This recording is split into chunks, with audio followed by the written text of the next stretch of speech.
Kahit gaano ka kaganda o kagwapo pagkatapos mong mamatay, lahat ng iyon ay masisira. Kahit gaano kataas ang iyong titulo, abogado, inhinyero, doktor, kawani ng gobyerno, may-ari ng negosyo, pagkatapos mong mamatay, ang tanging titulo mo lamang ay RIP. Kahit gaano kalaki ang iyong lupa, bahay at mamahaling sasakyan, pagkatapos mong mamatay, maliit na bahagi ng lupa lamang ang maglilibing sa iyo.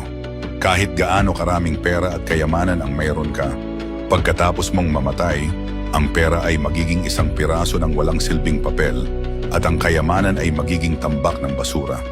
Lahat sa mundong ito ay sa huli ay masisira, ngunit ang iyong kaluluwa ay mananatiling magpakailanman. Kaya piliin mong buuin ang relasyon mo sa Diyos at sundin ang kanyang kalooban. Ito lamang ang landas para makapasok ang iyong kaluluwa sa kaharian ng langit. Kung naniniwala ka rito, sabihin mo ang Amen. At tandaan na ibahagi ito sa pinakamahalagang tao sa iyong buhay upang sama-sama kayong makapaghanda para sa kawalang hanggan.